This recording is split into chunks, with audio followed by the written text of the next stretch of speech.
আসসালামু আলাইকুম সুপ্রিয় শিক্ষার্থীবৃন্দ, জাহিদস লার্নিং হাবের পক্ষ থেকে তোমাদের সবাইকে স্বাগতম। আজকে বাংলা প্রথম পত্র পরীক্ষা অনুষ্ঠিত হয়েছে। রাজশাহী বোর্ডের এমসিকিউ প্রশ্নের সমাধানটি এই মুহূর্তে তোমাদের সাথে শেয়ার করছি। তোমরা এই উত্তরটি নির্ভুলভাবে মিলিয়ে নিতে পারো এবং তোমাদের কতটি এমসিকিউ হয়েছে তা কমেন্ট সেকশনে জানাতে পারো। রাজশাহী বোর্ডের আমাদের হাতে খ সেট প্রশ্নটি রয়েছে। তাহলে চলো আজকের প্রশ্নটি আমরা একে একে সমাধানগুলো দেখে নিই। প্রশ্ন ১, কি খেয়ে লেখকের বক্ষরন্ধ্র ঝিনঝিন করে উঠছিল? উত্তর ক, আঙ্গুর। একটি বিশিষ্ট অভিজাত সভ্যতা বলতে লেখক কোনটি বুঝিয়েছেন? খ, ভারতীয়। নিচের উদ্দীপকটি পড়ো এবং ৩ ও ৪ নং প্রশ্নের উত্তর দাও। রতন তার বিদেশি বন্ধুকে বলেছে প্রকৃতির কন্যা হিসেবে পরিচিত সাজেক এক এক ঋতুতে এক এক রূপে প্রকাশ ঘটায়, যা পর্যটকদের ভ্রমণের জন্য সারা বছরই আগ্রহী করে রাখে। সত্যি অপরূপ সুন্দর আমার প্রিয় জন্মভূমি। ৩ নং প্রশ্ন, উদ্দীপকের সাথে কোন চরণটির সাদৃশ্য রয়েছে? উত্তর ক, প্রবাস বন্ধু। ৪, উদ্দীপকটি কোন দিক থেকে সাদৃশ্যপূর্ণ? এখানে একটি বহুপদী এমসিকিউ রয়েছে। এই উত্তরটি হচ্ছে গ, ২ ও ৩ তথা স্বদেশপ্রেম এবং প্রকৃতির বর্ণনা। প্রশ্ন ৫, ফজু চাচার মাটি কাটার দলে বুধার যোগ দেওয়ার কারণ কি? উত্তর খ, দেশপ্রেম। ৬, সাপ দেখে কার আনন্দের সীমা নেই?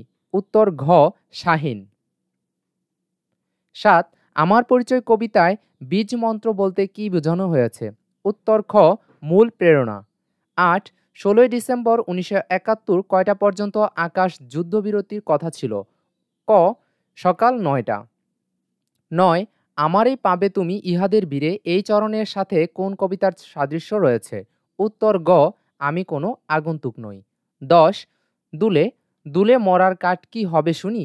এই উক্তিতে কোন ধরনের মনোভাব প্রকাশ পেয়েছে?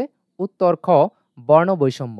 ১১, কপোতাক্ষ নদ কবিতায় কবি মাইকেল মধুসূদন দত্ত তাকে স্মরণ রাখার জন্য কাকে সবিনয়ে মিনতি করেছেন?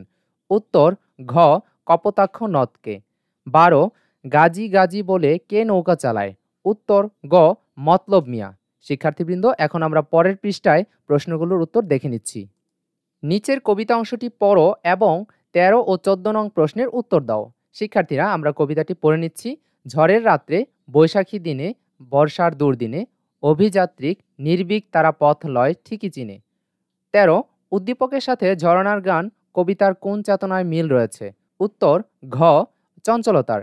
১৪, উক্ত চেতনার প্রকাশ ঘটেছে যে চরণে? শিক্ষার্থীবৃন্দ, এখানে বহুপদী প্রশ্নটির উত্তর হচ্ছে ক, যথা ১ ও ২, ১ একলা গাই একলা ধাই, ২ শঙ্কা নাই সমান যাই। ১৫, বামুন হিসেবে বাস করার প্রস্তাবে হরিহর তখনই রাজি হলেন না কেন? উত্তর খ, আত্মসম্মান রক্ষার জন্য। ১৬, নিরঞ্জন শব্দের শাব্দিক অর্থ কি? উত্তর ঘ, নির্মল। ১৭, সেই দিন এই মাঠ স্তব্ধ হবে নাকো জানি। এখানে মাঠ বলতে কি বোঝানো হয়েছে? উত্তর ঘ, প্রকৃতি। ১৮, নিমগাছ গল্পে নিমগাছ প্রতীকের সূত্রে লেখক মূলত কি দেখিয়েছেন? গ, নারীর আত্মত্যাগ। ১৯, ফুরায়ে এসেছে তেল, এখানে তেল বলতে কি বোঝানো হয়েছে? উত্তর ঘ, ছেলের আয়ু। ২০, রানারের প্রিয়া রাত জাগে, উত্তরটি হচ্ছে গ, ১ ও ৩ তথা ১ অনুরাগে, ২ অভিমানে। ২১, আশা কবিতায় কাদের প্রতি সমবেদনা প্রতিফলিত হয়েছে? উত্তর ঘ, গণমানুষের। ২২, সুবার পক্ষ থেকে প্রতাপের জন্য কয়টি করে পান বরাদ্দ ছিল? উত্তর ক, ১টি। ২৩, কখন বাংকারের কাজ শেষ হয়? উত্তর ক, বিকেলের মধ্যে। নিচের উদ্দীপকটি পড়ে ২৪ ও ২৫ নং প্রশ্নের উত্তর দিতে হবে।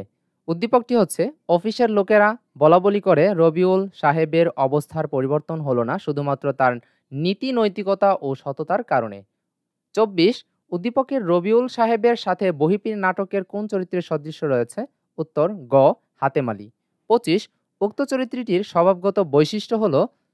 ৩টি উত্তর সঠিক রয়েছে, অর্থাৎ ১ মানবিক মূল্যবোধ সম্পন্ন, ২ আত্মনিমগ্নতাবোধ বোধে জাগ্রত, ৩ উচ্চ মানবিক চেতনা সম্পন্ন। ২৬, পীর সাহেবকে যা বলার আমি বলবো, খোদেজার এই উক্তিতে কি প্রকাশ পেয়েছে? উত্তর খ, ক্ষোভ। ২৭, সরস প্রাণের জীবন্ত উৎস, উত্তরটি হচ্ছে খ, ১ ও ৩ তথা বাধা বুলি এবং ৩ খোকা খুকির ছড়া। 28 1971 সালে মুক্তিযুদ্ধ শুরু হলে পাড়ার রনি ও রাজু যুদ্ধে জড়িয়ে পড়ে। রনি ও রাজুর সাথে সাদৃশ্যপূর্ণ চরিত্রদ্বয় হল ক আলী ও মিঠু। 29 সাফা ও মারোয়া পাহাড় কোথায় অবস্থিত? উত্তর কাবার নিকটে। 30 জীবন সঙ্গীত কী ধরনের কবিতা? উত্তর ক মৌলিক কবিতা। শিক্ষার্থীবৃন্দ, আজকের এই ভিডিও ক্লাসটিতে আমরা রাজশাহী শিক্ষা বোর্ডের এসএসসি বাংলা প্রথম পত্র পরীক্ষার এমসিকিউ উত্তরটি দেখে নিলাম। তোমাদের কতটি এমসিকিউ উত্তর সঠিক হয়েছে তা কমেন্ট সেকশনে জানাতে পারো। পরবর্তী সেশনে তোমাদের সাথে আবারও দেখা হবে। ধন্যবাদ সবাইকে।